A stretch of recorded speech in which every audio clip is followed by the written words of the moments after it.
하나님께서 우리를 사랑하십니다. 믿으시죠? 예. 하나님이 우리를 사랑하셔서 우리를 선택하셨습니다. 예수 그리스도의 피로 우리의 죄를 씻으시고 예수 그리스도를 믿는 모든 사람들에게 구원을 주셨습니다. 우리가 그 은혜를 받은 사람입니다. 하나님의 은혜를 사모하고 믿음으로 나아가는 자에게 하나님은 지금도 사랑을 베풀어 주십니다. 이것을 우리가 믿고 사는 사람이죠. 하나님을 믿는다는 것은 무엇을 의미할까요? 하나님을 믿는다는 것은 곧 하나님을 의지하는 것을 말합니다. 믿는다는 것은 곧 하나님을 의지한다는 것이고, 하나님을 의지한다는 것은 다르게 말하면 하나님을 의존한다는 것인데, 하나님을 의존한다는 것은 무엇을 의미하느냐? 하나님의 말씀에 순종하는 것을 말합니다. 그런 의미에서 믿음과 순종은 동전의 양면이라고 할 수 있겠습니다. 하나님은 우리가 어떤 사람이 되기를 원하십니까? 우리가 하나님의 사랑을 받았음을 깨닫고 우리도 하나님을 사랑하기를 원하신다는 거죠. 하나님을 사랑하게 되면 우리가 어떻게 달라집니까? 하나님을 기뻐하고 자원하여 하나님의 말씀을 따르게 됩니다. 순종은 억지로 두려워서 따르는 것이 아닙니다. 사랑하기 때문에 기쁨으로 자원하여 따르는 것이죠. 신명기는 순종을 강조하는 책입니다. 첫째도 순종, 둘째도 순종, 셋째도 순종입니다. 금년 들어와서 신명기 말씀 함께 나누고 있는데 제가 계속 순종에 대해서 말씀하고 있습니다. 이 말씀을 듣는 여러분들의 마음이 그리 편하지는 않을 겁니다. 왜? 인간의 본성은 순종을 향하지 않기 때문입니다. 내가 하고 싶은 대로 해야 기분도 좋고 행복하고 즐겁지, 하나님께서 시키는 대로 하라 그러면 왠지 불편하고 못마땅하게 생각하는 것이 인간의 본성입니다. 그래서 투철한 믿음이 없으면 순종하기가 어렵습니다. 그런데 하나님께서 왜 우리에게 순종하라고 말씀하실까요? 우리를 괴롭히려고? 우리를 불편하게 하려고? 우리를 못 살게 하기 위해서 하나님이 순종하라고 하실까요? 아니죠. 제가 처음에도 말씀드렸듯이 하나님은 우리를 사랑하십니다. 하나님께서 우리를 사랑하시기 때문에 우리에게 순종하라고 말씀하시거든요. 하나님은 완전하신 분입니다. 하나님은 모르는 것이 없으십니다. 하나님은 모든 것을 하실 수 있는 분입니다. 그러니까 우리가 하나님을 믿죠. 하나님도 우리와 같이 불완전하고 모르는 것이 많고 할 수 있는 것이 한계가 있다면 우리가 그런 하나님을 왜 믿겠습니까? 하나님은 모든 것을 아시고 모든 것을 하실 수 있는 전능하신 하나님이심을 우리는 믿습니다. 그러나 인간은 어떻습니까? 제한된 자원을 가지고 살아갑니다. 우리의 능력은 제한되어 있습니다. 우리는 한 치 앞을 알 수 없는 한계를 가지고 있는 존재입니다. 그런데 우리 생각에 하나님의 말씀이 마음에 들지 않을 때가 있어요. 우리의 판단으로 볼 때는 이해가 안 되고 받아들이기 어려운 때가 있습니다. 어린 자녀들이 부모님이 무엇을 요구하면 마음에 들지 않죠. 왜? 나는 이렇게 하고 싶은데 부모님은 못하게 하거든요. 나는 이렇게 하고 싶은데 부모님은 저렇게 하라고 하거든요. 반항을 하죠. 내가 하고 싶은 대로 하도록 내버려둬 라고 소리를 지릅니다. 그러나 부모님은 어린 자녀를 사랑해서 그가 잘못된 일을 당하지 않도록, 잘못된 길에 빠지지 않도록 하기 위해서 부모는 자녀를 바른 길로 인도하거든요. 이해하지 못하니까 반항하고 이해하지 못하니까 따지는 거죠. 하나님도 마찬가지입니다. 우리가 하나님의 뜻을 이해하지 못하다 보니까 하나님의 말씀을 못마땅하게 여기고 하나님의 말씀을 거역할 때가 많다는 것입니다. 우리가 분명히 알아야 될 것은 하나님은 우리를 사랑하십니다. 우리보다 우리를 더 잘 아십니다. 그는 완전하셔서 우리를 완전한 길로 인도하기를 원하신다는 거예요. 그래서 우리가 정말 하나님을 신뢰하며 믿음으로 하나님을 따르면 하나님께서 약속하신 은혜와 복을 누리게 될 것입니다. 하나님이 주시는 복은 영원한 복입니다. 이 세상의 복과 다른 거죠. 그래서 오늘 모세는 신명기를 통하여 고별 설교, 유언을 하는데 40년 동안 이스라엘 백성들을 광야에서 이끈 그의 결론은 뭡니까? 순종해야 산다는 것입니다. 불순종했기 때문에 이스라엘 백성들이 광야에서 벗어나지 못했거든요. 이제 가나안 입성을 앞둔 이스라엘 백성들의 가장 필요한 것은 하나님의 말씀을 따르는 것입니다. 그래서 모세는 바통을 여호수아에게 넘기기 전에 여러분들이 살 길은 순종밖에 없습니다. 이렇게 강조하는 거죠. 오늘 보면 8절에도 말합니다. 뭐라고 얘기합니까? 내가 오늘 너희에게 명하는 모든 명령을 지키라.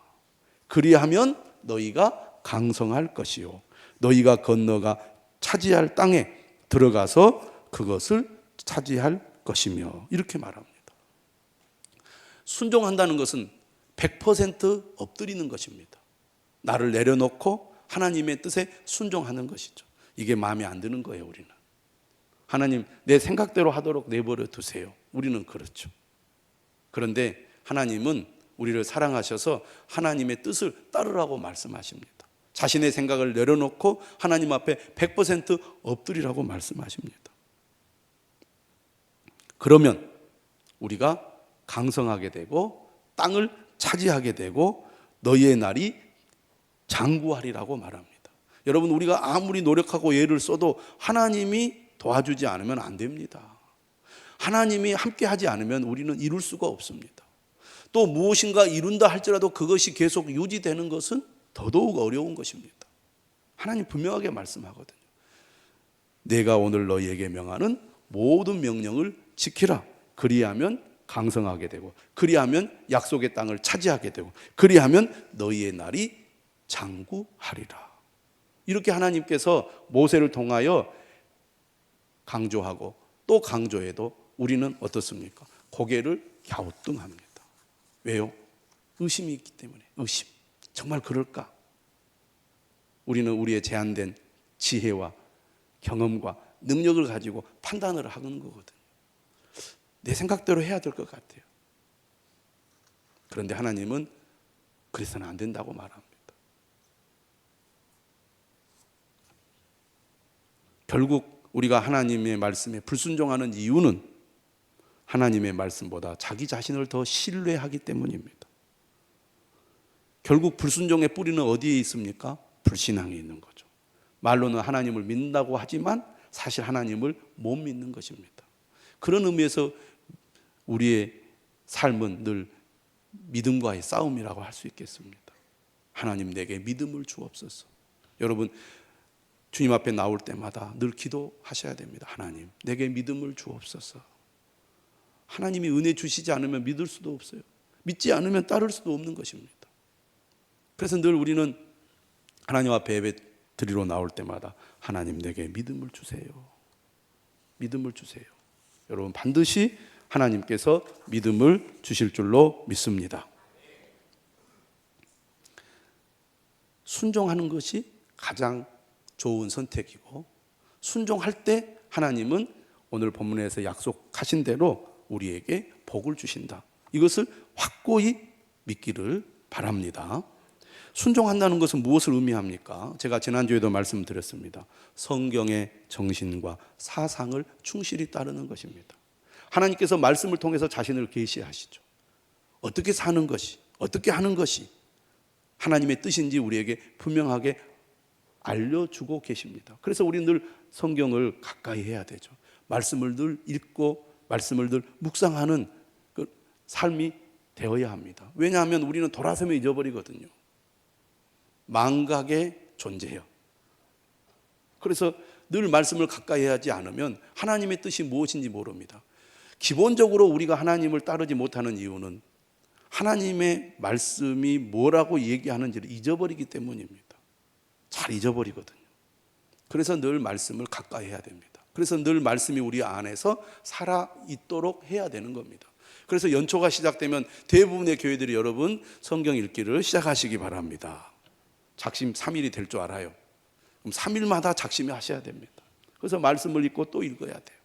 그래서 성경이 우리에게 말하는 분명한 원리, 사상, 성경의 정신, 하나님의 뜻이 선명해요. 어떻게 하는 것이 우리가 믿음으로 사는 것이고 하나님의 뜻을 따르는 것인지, 교회를 다니고 성경을 좀 알면 다 알아요. 몰라서 안 하는 게 아닙니다. 그렇게 하기 싫은 거죠. 우리 안에 욕심이 있잖아요. 그런데 말씀은 우리가 어디로 가야 할지를 분명하게 알려줍니다. 또 우리가 날마다 말씀을 듣고 읽고 묵상할 때 내 구체적인 상황 속에서 하나님이 내게 주시는 말씀이 있습니다. 그 말씀에 우리가 민감하게 반응하면 오늘 내가 어떤 선택을 하고 어떻게 살아야 할지를 알게 됩니다. 그래서 우리는 날마다 말씀에 귀를 기울여 하나님의 음성을 들어야 하는 것이죠. 자, 저는 오늘 무슨 얘기를 하려고 하느냐? 특별히 오늘 본문은 우리에게 뭘 말씀하고 있느냐? 오늘 본문을 통해서 하나님의 말씀에 순종한다는 것은 무엇인가? 따라서 합시다. 하나님이 세우신 권위에 순종하는 것이 하나님께 순종하는 것이다. 하나님이 세우신 권위에 순종하는 것이 하나님께 순종하는 것이라고 가르치고 있습니다. 영적인 권위를 인정하고 따르는 것이 하나님께 순종하는 거예요. 하나님을 믿기는 믿는데 자신의 생각대로 하는 사람들이 있습니다. 아닙니다. 하나님을 믿는다면 하나님의 말씀에 귀를 기울이고 따라야 되겠죠.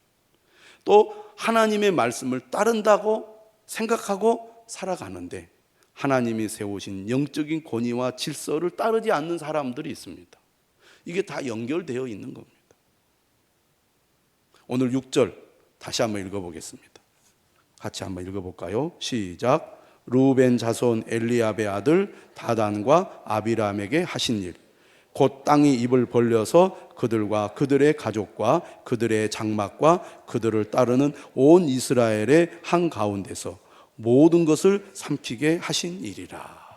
오늘 이 6절 말씀은 민수기 16장에서 일어난 사건을 모세가 다시 언급한 것입니다. 로마서 13장 1절은 얘기합니다. 각 사람은 위에 있는 권세에게 복종하라. 권세는 하나님으로부터 나지 않음이 없나니 모든 권세는 다 하나님께서 정하신 바라.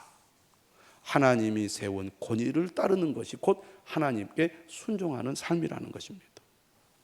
이 사건의 배경은 이렇습니다. 세 명의 중심 인물이 나옵니다. 물론 오늘 본문에는 다단과 아비람만 나왔지만 한 사람이 더 언급됩니다. 그 사람이 누구냐면 고라입니다. 한번 따라서 합시다. 고라. 고라가 누구냐? 레이의 증손입니다. 다시 말하면 레이 지파 사람입니다. 레이 지파는 세 개의 가문이 있는데 그 중에 가장 중요한 역할을 맡은 가문이 고핫 자손입니다. 근데 이 고핫의 손자가 누구냐면 고라예요. 고라는 이렇게 생각을 했어요. 똑같은 레이 지파인데 왜 아론과 그의 가문만, 그의 집안만 제사장을 하느냐는 거죠. 우리도 제사장을 할 수 있지 않느냐, 이런 주장이었습니다. 하나님께서 아론과 그의 자손들에게만 제사장을 맡긴 것이 마음에 들지 않았어요. 우리도 제사장을 해야겠다는 거죠. 두 번째 인물들은 다단과 아비람, 오늘 본문에 나와 있는 이름입니다. 이 다단과 아비람은 어느 지파 사람인가? 따라서 합시다. 르우벤 지파. 발음도 좀 어렵습니다. 르우벤 지파입니다. 이 르우벤이 누구냐? 야곱의 12 아들 중에 몇 번째 아들입니까? 첫 번째 아들입니다. 실제로 장남이에요. 그런데 안타깝게도 이스라엘 12지파 가운데 이 르우벤 지파가 중심 역할을 못하고 오히려 소외되고 말았습니다. 거기는 역사적인 배경도 있죠. 그래서 이 르우벤 지파의 다단과 아비람이 왜 모세만 이스라엘의 지도자가 되어야 하느냐라고 반발을 하고 반역을 일으킨 겁니다. 누가 반역을 일으켰느냐? 거기 보니까 고라와 다단과 아비람이 이름 있는 지휘관 250명과 함께 일어나서 모세를 거스리는 것입니다. 모세의 지도력에 반발을 하고 반역을 일으킨 사건이죠. 모세가 고라에게 이렇게 얘기합니다. 직분은 하나님이 주신 것이다. 레위 지파, 12지파 중에 레위 지파만 하나님이 선택을 하셨습니다. 그리고 그들에게 뭐라고 했느냐? 너희들은 오직 하나님과 성막을 섬기는 일만 하라. 내가 너희의 기업이다. 이렇게 하나님께서 그들을 특별히 선택하셔서 그 일을 맡겼거든요. 이스라엘 민족은 가장 작은 민족이지만 모든 민족 가운데 하나님께서 제사장 나라로 삼으려고 이스라엘 민족을 선택했습니다.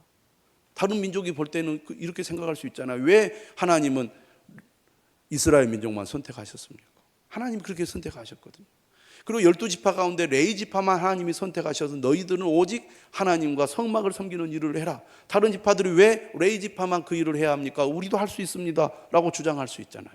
하나님이 그렇게 맡기신 것입니다. 그런데 우리가 분명히 알아야 될 것은 뭐냐면 모세가 이렇게 이야기해요. 따라서 합시다. 모든 직분은 다 귀하다. 모세가 그렇게 얘기를 했어요. 성막에서 봉사하는 일이 어찌 작은 일이냐. 그 직분이 무엇이든지 간에 하나님께서 우리에게 주신 직분이라고 믿고 그 직분에 충실하는 것이 중요하다는 거죠.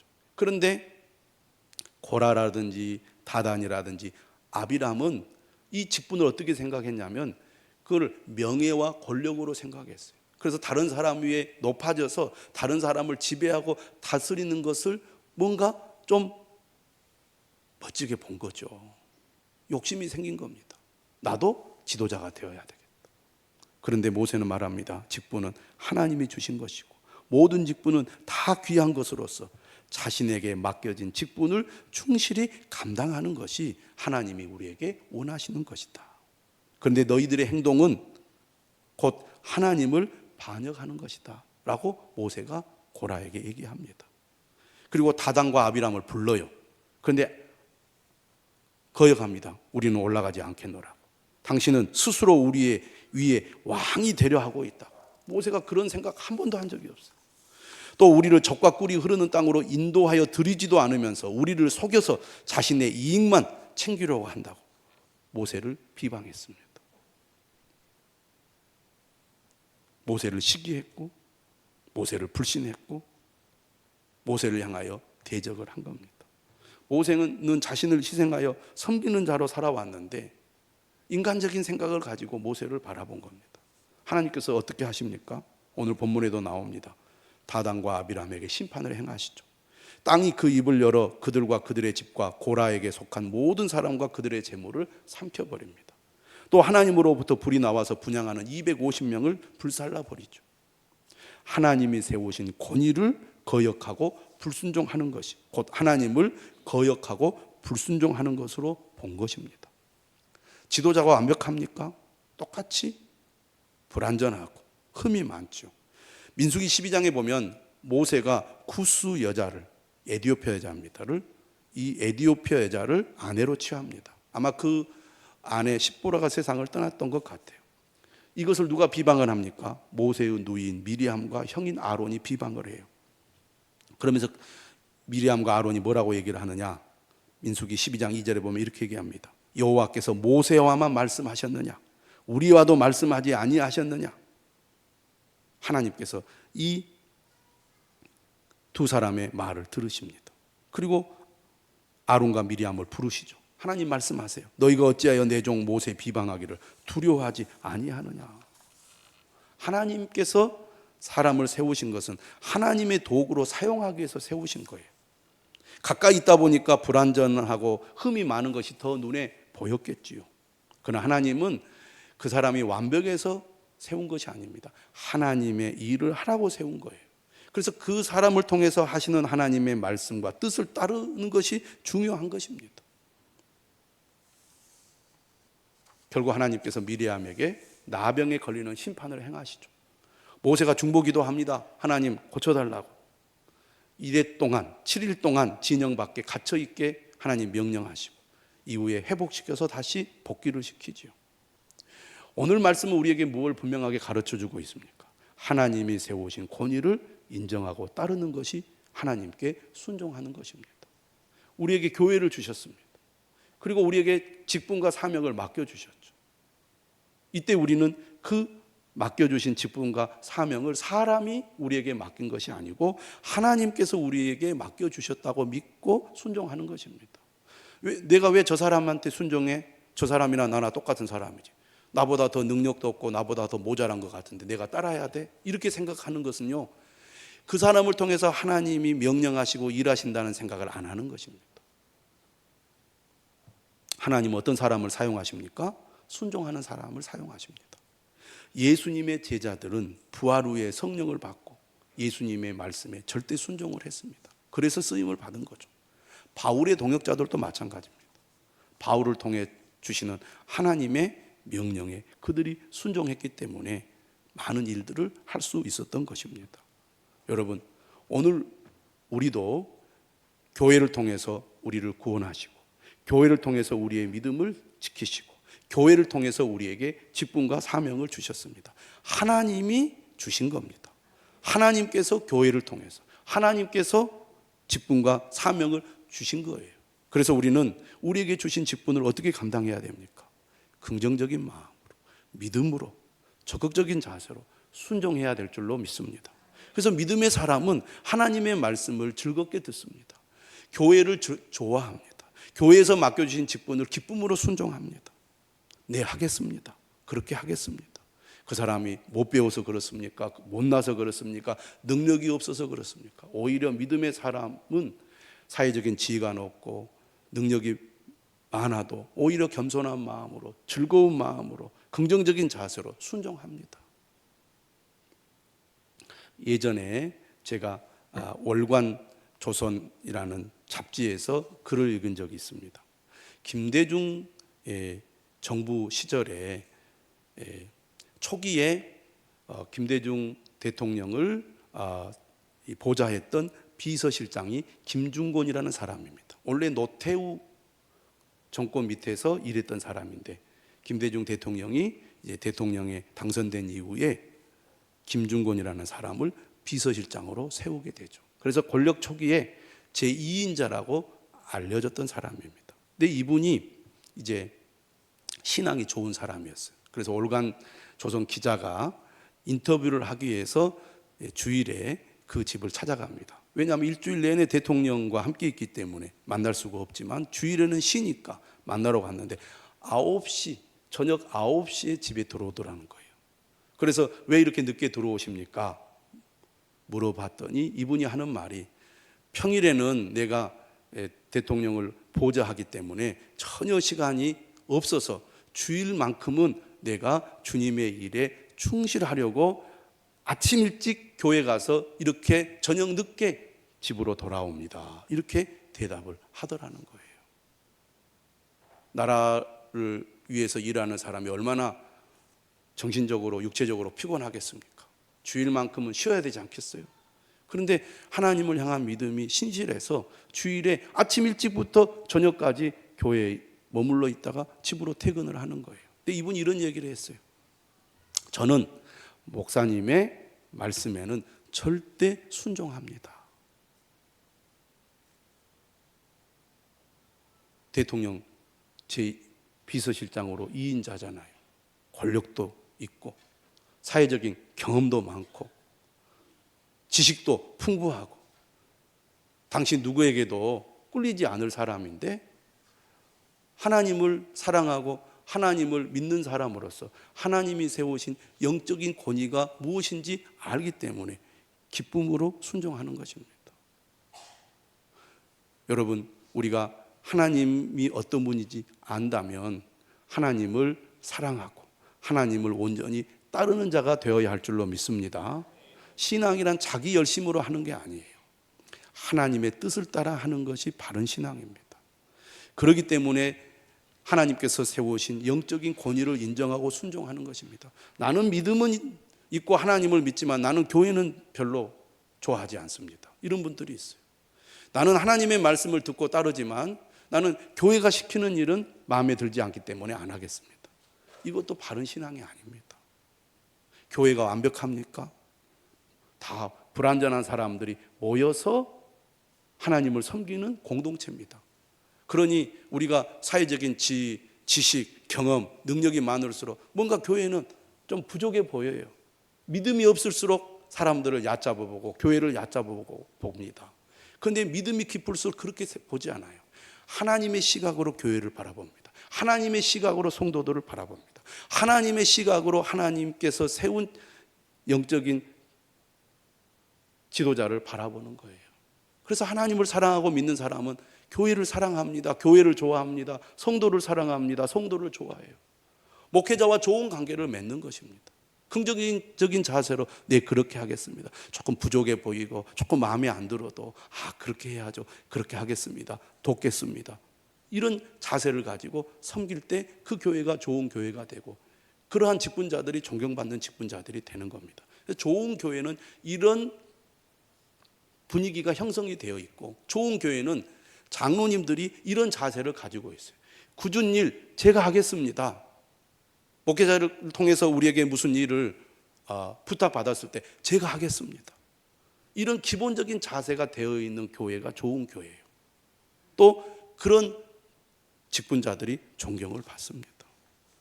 겸손한 자세, 섬기는 자세, 자신의 역할과 책임이 무엇인지 알고 실천하는 성도들이 하나님의 말씀에 순종하는 사람입니다.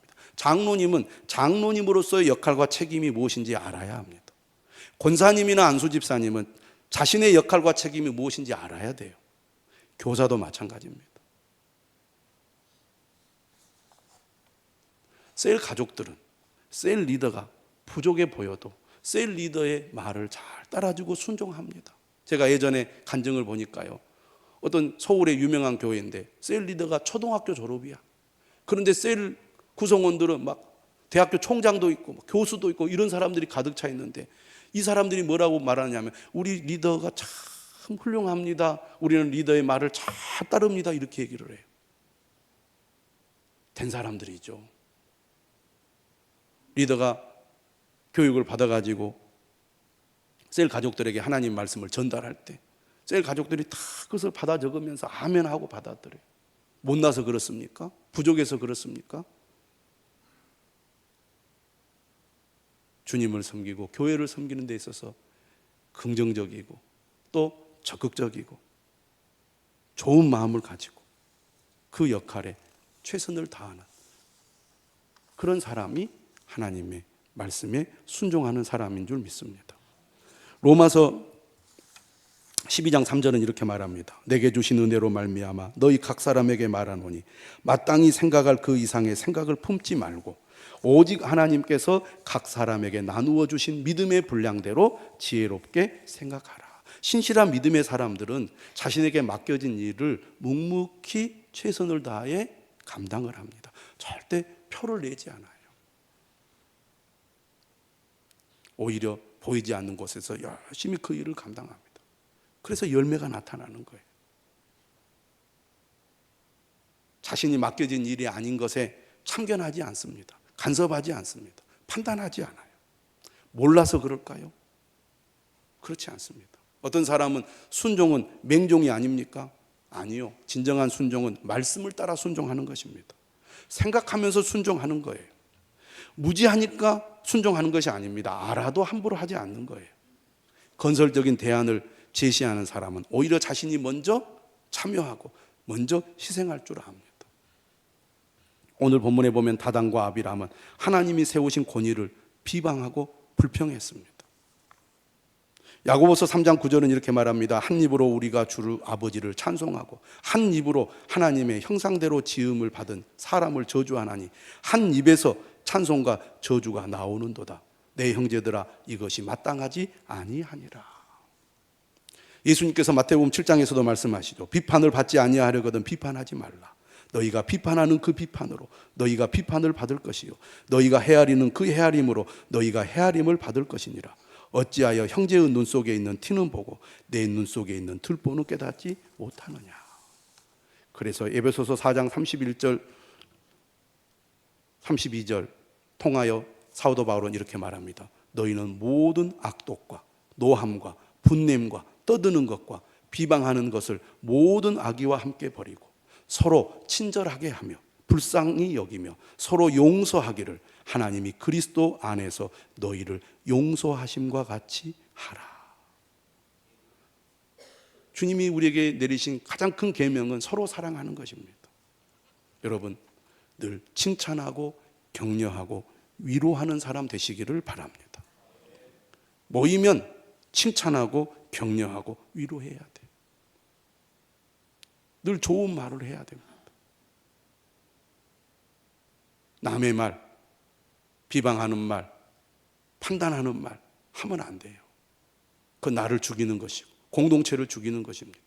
생각이 없어서 말을 하지 않겠습니까? 다 생각이 있죠. 부족하고 잘못된 것은 나로 하여금 고치고 보완하라고 하나님 그걸 보게 하시는 거죠. 열심히 기도해야 됩니다. 더욱 사랑해야 됩니다. 더욱 격려하고 세워야 합니다. 부족한 점을 보완하여 지도자를 돕는 사람, 칭찬과 격려와 위로로 다른 사람을 세우는 사람, 그 사람이 하나님께 순종하는 사람입니다. 여러분, 순종할 수 있는 기회가 많지 않습니다. 여러분, 하나님은 순종을 통해 우리에게 은혜와 복을 주신다는 사실을 믿으시기를 바랍니다. 하나님께서 우리를 사랑하셔서 끝까지 우리와 함께 하시고 우리를 도우셔서 영원한 복락에 이르게 하실 줄 믿습니다. 찬송하겠습니다.